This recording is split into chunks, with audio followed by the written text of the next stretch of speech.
and at the 34 Human Rights Commission. Let me highlight some of the recommendations of the committee on the 4 heads of expenditure.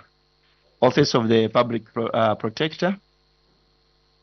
Chairperson, the committee observed that the budget 2025 budget estimates under the Office of the Public Protector indicate an increase of 4.4% from the 2024 approved budget.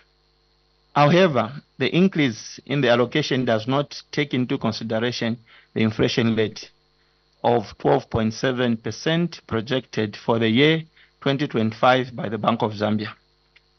Then, Chair, in view of the above, the committee recommends that the aspect of inflation rates must be considered when preparing the budget for 2026, because this one is gone, and we need to see to it that next year, the 2026 budget, we consider the inflation. Chairperson, on the human resource, Chairperson, the committee observed that 3.6 million was unspent in 2023 budget, and that this was attributed to human resource. The committee observed that the 2 portfolios of deputy public protector existed in the structure of the institution, but the same were vacant and still are to date. Noting the importance of this particular office, the committee recommends that the offices of the 2 deputy public protectors be filled as soon as possible, as funds are available. Chair, this is the money which was not spent because the certain officers, the 2 deputies, are not filled in, and you know how important this institution is, so we need to see to it that the executive filled those positions. On the judicial of Zambia, operationalization of judicial fiscal autonomy. The chairperson, the committee came to right with a judgment in the case of John Sangwa and the Law Association of Zambia versus the Attorney General 2021, case CCZ/0012, where the court ordered the executive to see to it that judicial financial independence was progressively achieved. The committee is concerned that from 2021, when the court made the order, no steps have been taken by the executive to actualize the judicial fiscal autonomy, which is a precursor to judicial independence. In this regard, the committee strongly recommends the executive to bring the National Assembly bills to effect the constitutional provision that will make the judicial financially independent. The Ministry of Justice, this is a 31 chair, National Prosecution Authority, and Legal Aid Board.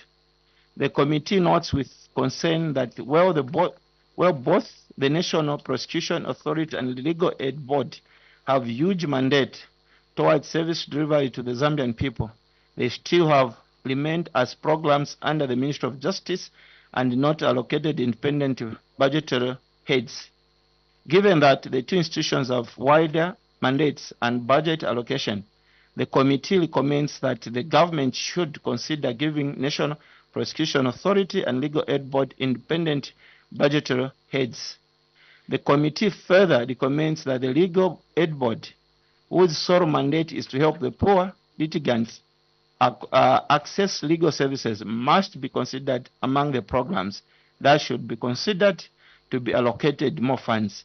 And Chair, I know you are aware, and a good number of parliamentarians here are aware how many problems we face in our constituencies if this program is not funded adequately.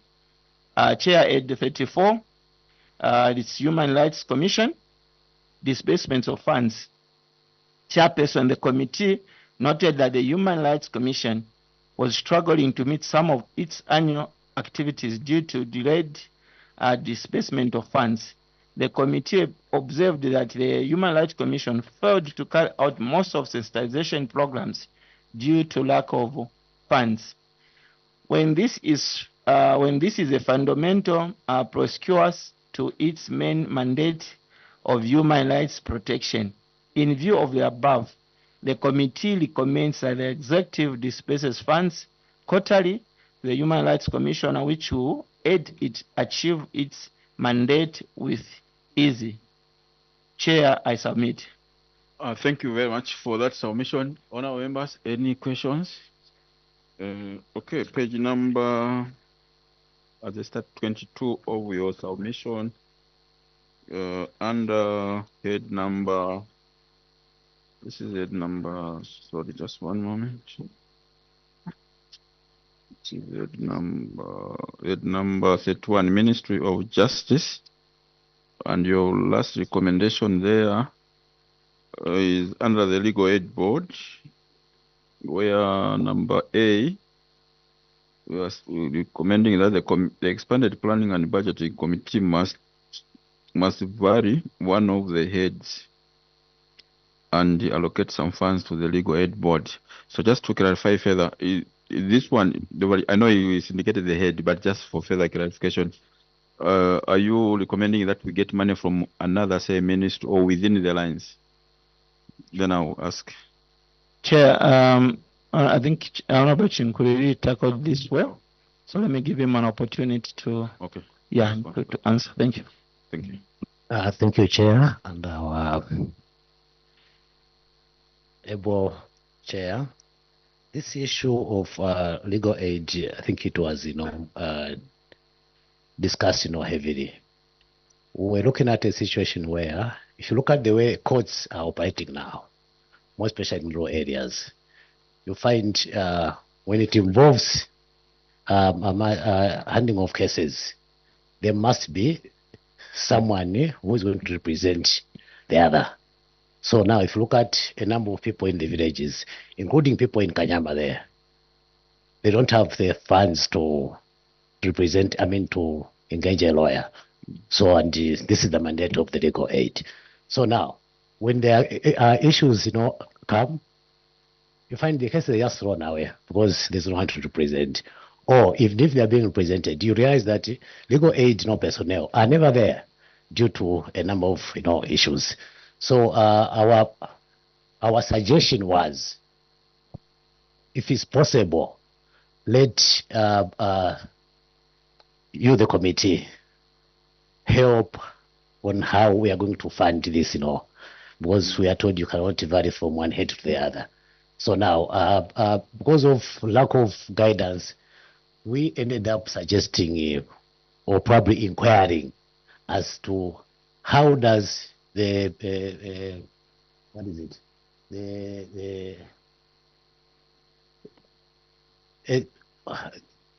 When a budget is done, there is an estimated. Yes. Yes. No, I get you. No, not appropriation. The term has gone. Yeah. Where the minister would come. Yes. Then he will propose that we supplementary budget. Yes. Okay. So now we're thinking if it's possible to fund this head, can we probably propose that that be instituted so that this is so the proposal is not to get money within the judicial per se, but from another source. Yeah, because when you looked around, we were guided that you cannot vary from one aid to the other. Okay, so yes, Chair, just if you look at the budget for this ministry, you find out that 80% of the budget is just for compensation for those cases where people have won those fake court cases. So if you look at this budget, 80% of the budget is going for compensation. So meaning the remaining amount is only 20%. Even as to vary this, it's difficult. Okay. I know that you've got powers, Chair, your committee has got powers to get from other heads. So I wish you can do that. Thank you, Chair. Thank you. Okay, so just maybe as a response, what you need to do as a committee is this. According to our standing orders, I think 169 is 3 there. If the minister had to vary amounts from one year to the other, in fact, not if it's the minister of finance, he can do that, but in consultation with another ministry. So if he say he has to get money from the Ministry of Energy, he has to engage in that consultation, so that money is varied from that head to the judiciary. But I know if we left it the way it is, the question will come back to say, how much do you need? So that's the task maybe we can give, because we are still sitting up to Tuesday next week. So if through your secretariat, if you can indicate even how much money you are proposing for that variations, because the Minister of Finance will want to look at the quantum to support that. I think you can do that before engaging, so that as we engaging him, we will be specific also as a committee. Say under the legal aid board, if it's 20 million kwacha, we are proposing that you take 20 million to that. Where you find it, that will be basically up to him. So I'm just also maybe requesting your committee to engage in that manner, so that we know the quantum, unless if I have missed the amount. But if the amount is already there in the report, you can indicate. Yes, Chair. I think the amount coming from the same head was about 20 million, if I'm not mistaken. Okay. About 20 million. Thank you. So about 20 million kwacha. Okay. So take note of that. Honorable Simunji, then Honorable Nyirenda. Thank you, Chair. I would like to take the committee to page 12. Okay. Honorable Simunji, just a moment. What? Honorable. Thank you. I just wanted to be guided. Each time we are proposing for a budget, there are contributions from the relevant authorities or sectors. Now, I just need some guidelines on the supplemented budget. What is the process?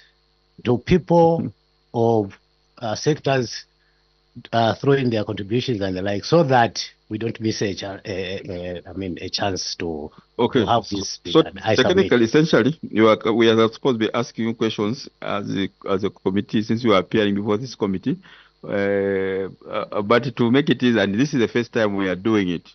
So if you check in terms of the supplementary budgets, usually you have it in June, July sitting, and also December somewhere there, as you are ending. Apart from that, unless if there's an emergency, there's what we call it's a warrant, presidential warrant. Like remember when the time we had COVID, you sit, but usually in terms of the supplementary budget does not arise for now, because we need to tackle this budget for 2025. So we're working with a view that all things being equal, we don't want to have a supplementary budget. So that's how it works. Yeah. Honorable Simunji. Thank you, Chair. I'll take the committee to page 12 of the committee's report, just after the table there, where the committee is talking about a number of infrastructure rehabilitated. They are saying there was a target of 35, and only 5 was rehabilitated under the year 2023. And then there was a target of 27, only 15 courts were rehabilitated. Then when you go back to page 11, I suspect this should be under 008, infrastructure development, maybe. I've tried to scan around, but I can't find where I can fit it. So what I'm trying to say is, when you look at this, the people are suffering. They are walking long distances to access judicial services. And even the officers are working under the trees to provide judicial services. Did you try to find out from the stakeholders how this can be reduced to the people? And if so, which line do you think can you vary money so that this area can be given more funds to rehabilitate more courts for people to access judicial services? Thank you very much. Thank you. Honorable Nyirenda. Thank you very much, Chair. think what the Honorable has just submitted, I also take it as my own. Page 14 of your submission looks at backlog of cases. It says the committee notes that the judiciary was failing to meet its timely case disposal on both civil and criminal cases. And this was a disservice on the Zambian population. Out of the disservice comes compensations.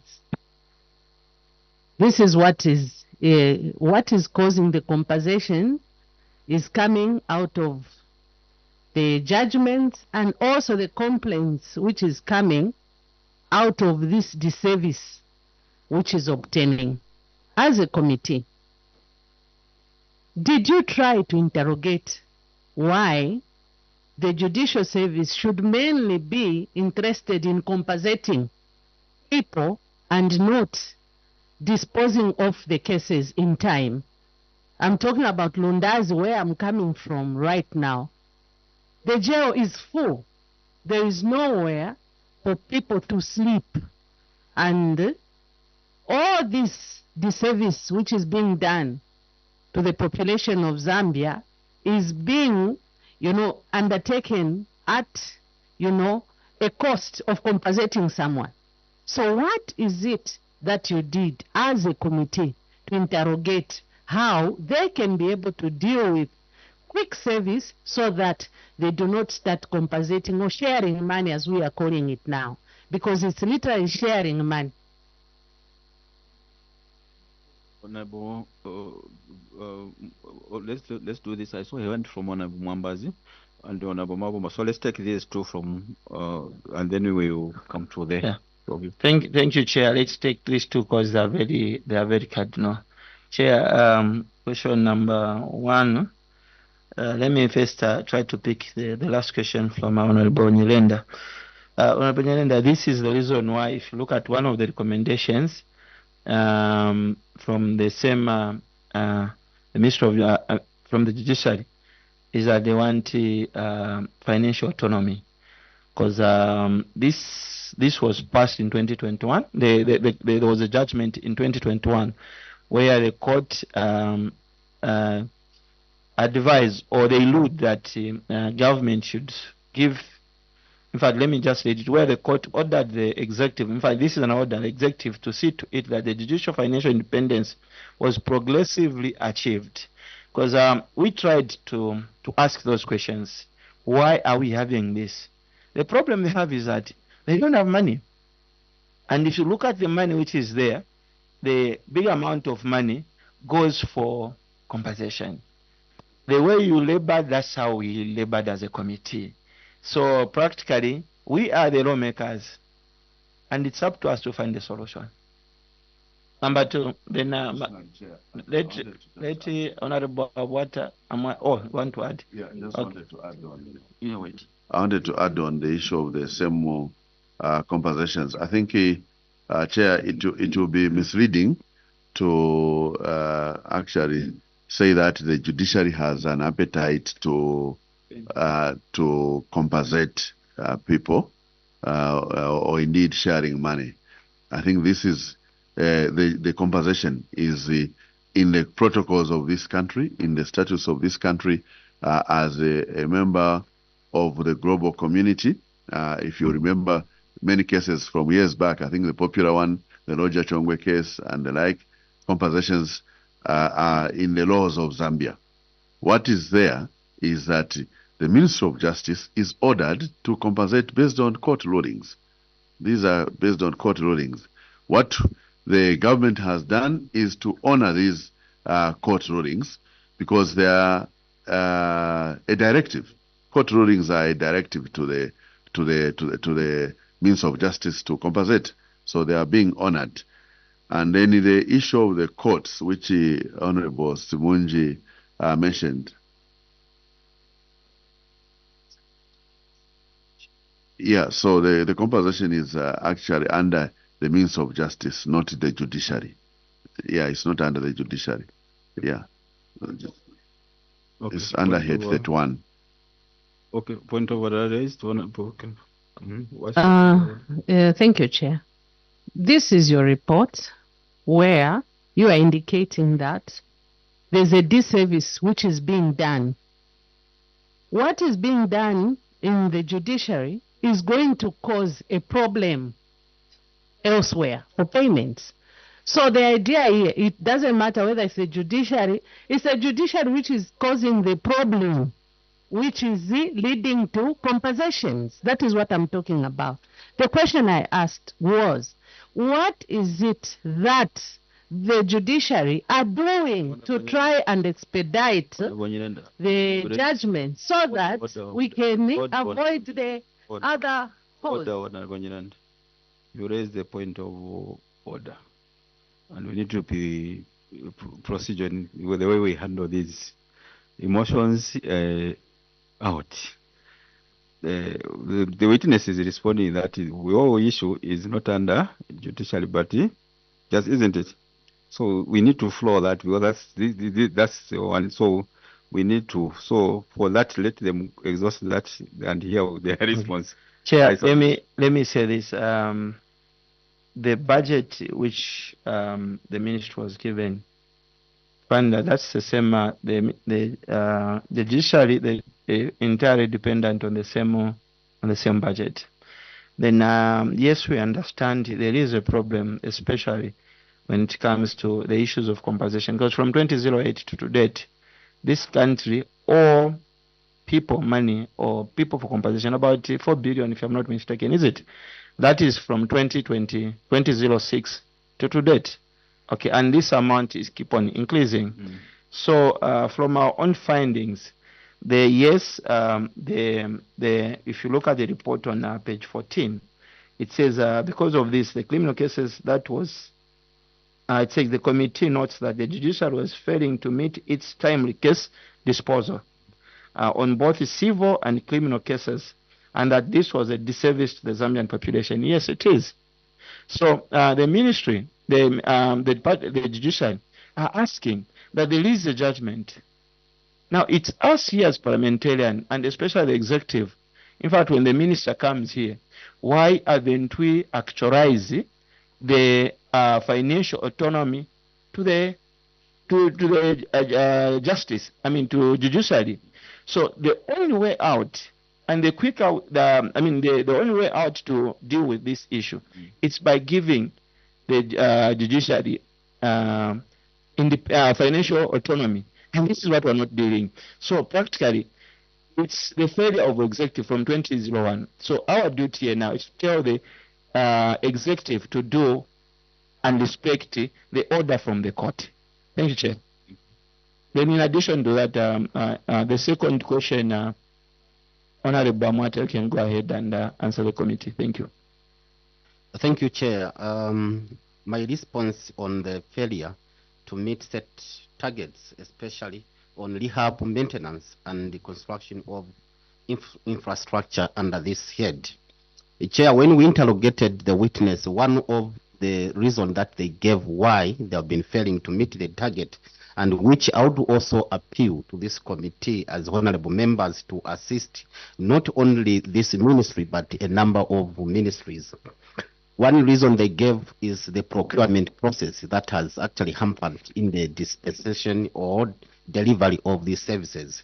They gave one of the examples: when you are dealing with open tender, it will take you 6 or more months for you to actually pick a contractor or a supplier of services. So that's one issue. As honorable members, we need to quickly help deal. Otherwise, the delivery of services will actually not be actualized according to the way we want to see things. Chair, I submit. Thank you. Honorable Mwambazi, then Honorable Mabomba. Thank you, Chair. Page 7. I think this is to do with the Office of the Public Protector. I just wanted to find out why the 2 deputy public protectors are not filled. Why do I say so? I think that people are sitting with letters already appointed. but they've not been sworn in. And I should believe they're drawing a salary, if not mistaken. So we wanted to find out, I think, from the committee on this perspective, because people are sitting with letters. What is the issue after them meeting the Office of the Public Protector and having deliberations? What was the reason behind this? I thank you, Chair. Thank you, Honorable Mabumba. Thank you, Chair. For me, Chair, I take the committee back to page 14 on the backlog of cases. And what I need to find out from the committee is that in their interaction with either the judiciary or the Minister of Justice, in terms of rank order, the backlog of cases, is it on account of the inadequate establishment of the judiciary, or is it on account of financing? Number two, on the operationalization of the judicial fiscal independence, Chairman, like the colleagues have said, if there's already a court judgment, in their interaction again with the judiciary, and especially the ministry, the minister himself, what reason did the minister have why this particular court judgment has not been implemented in terms of ensuring that we have got independence or autonomy of the fiscal space of the judiciary? I submit, Chair. Thank you. You can respond to those. Okay, Chair. Sorry, just a moment. Honorable Smush, is the same? Similar. Okay, so that we can talk. Yeah, thank you so much. I think mine is similar to the last question for the Honorable Mabumba. The issue of judiciary autonomy in terms of financing. From what I'm getting, the witness, if it's correct, it's like in this budget, we've realized that the judiciary is receiving a low amount, but we cannot advocate for maybe a higher amount because we want to push for autonomy, which is, I thought maybe despite that, having the judgment having been there, in the absence of the judgment, we are supposed to use what we have right now to push for them to get more resources. So maybe just a clarity. Thank you. Can you respond to those? Chair, number one will be handed by two honorables. I think Honorable Mata, Honorable Chinkori will pick one. Then Honorable Musanje will pick the last one. Thank you. Chair, my response is on the backlog of cases. Why is it the issue of the resources? To some extent, the issue of the resources, yes, but the major reason that we have learned from the witnesses is that we have inadequate courtrooms and also the number of judges. So those are some of the areas that we need to look at for these cases to be cleared. Chair, I submit. Thank you. Can go ahead. Just to add on the issue given by Honorable Hamata, because there was an issue of ranking. So the ranking is that infrastructure is the number one problem which the judiciary is facing, because with the decentralization of the judicial system in the country, we have a situation where we have a constitutional court, first of all, here in Lusaka, which has no court of its own, no infrastructure of its own. It's using the Supreme Court. Then we go to the High Court. The High Court has gone to all the provinces. They have dispersed the magistrate courts, and in terms of seniority, the space is first used by the senior most judge available, and when he finishes his cases, that's when the others can come in to also occupy the space. So you find that by the time the senior man is leaving or woman is leaving the court, it's 17 hours. So the other people, their cases have failed to take off. So ranking, number one, infrastructure in the both at national level for the Constitutional Court, for example, and for the High Court in the provinces and magistrate courts, and also subordinate courts in our villages, like in Mwandi. We need and Mwandi. What is that one? Not Congo. That one. Can you just continue? Narikwanda, yeah, Narikwanda. We need one there in Narikwanda, so that the villagers from Narikwanda can stop footing. That's why they have got large feet, so they stop footing. They just walk close by, and their case is disposed of, Chair. So, and then we also need to recruit human resource to fill these processes. So, two key things: infrastructure and human resource. Then we'll dispose of this backlog of cases. Thank you. Chair, thank you so much. I think each and every stumbling block into the judiciary, meeting is, mandate is centered on the financial autonomy. Because I remember, I think this came more prominent in whatever situation that would want to drive the witness, but it just came straight. It was the financial autonomy, to the extent that they made mention that there was interference in these operations. Personally, I remember I questioned as to why we have got all these challenges, and probably to point at any of the interference that the government is, the executive is advancing. It was said that if you look at, they would make a proposal, say this is how much we need to meet this target, but they will tell you there's a ceiling, and that ceiling you cannot go above that.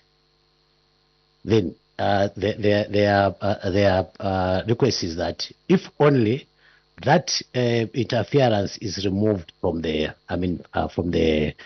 executive, then all these issues that we've been querying them over, I think, will be a thing of the past. They said we have actually proposed huge amounts of money so that these programs can be achieved, but because of the ceiling that the government puts, hence they are unable to. So they are at pain to provide this service, to the public.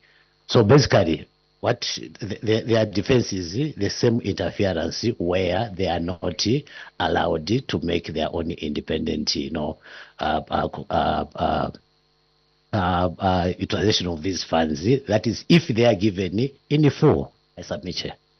Yeah. Yes, thank you, Chair. Just you can let me finish. Yeah. Okay. Let us give Honorable Simunj. Chair, I wanted our witness to clarify the point he's trying to advance, because interference and the ceilings are two different things.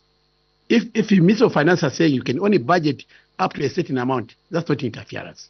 It's just a ceiling because of the limitation of money.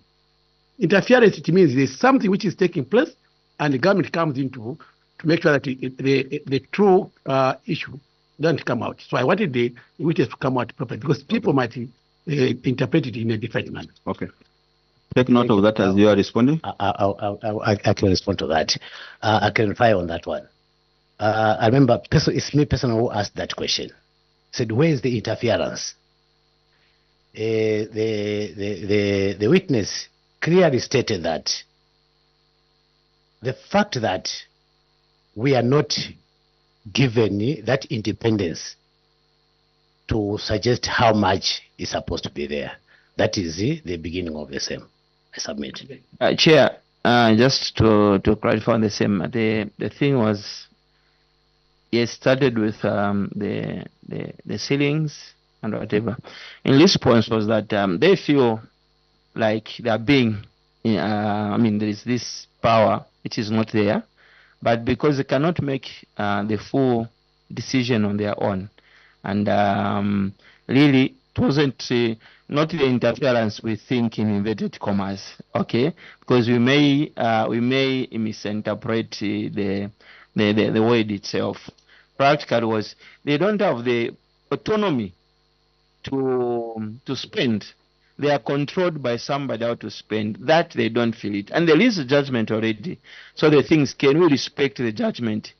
Okay, that is where we are. So for now, we are trying to see to it that we respect the judgment, and let the court handle their own financial matters.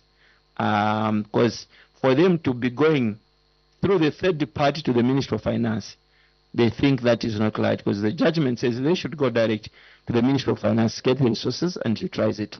Thank you, Chair. Thank you. Additionally, Chair, this judgment is an old, very old judgment. It's a 201 judgment. 2021 judgment, which I think the judiciary also, in their interpretation, because there is an interpretation matter here, Chair, which needs to be tackled too.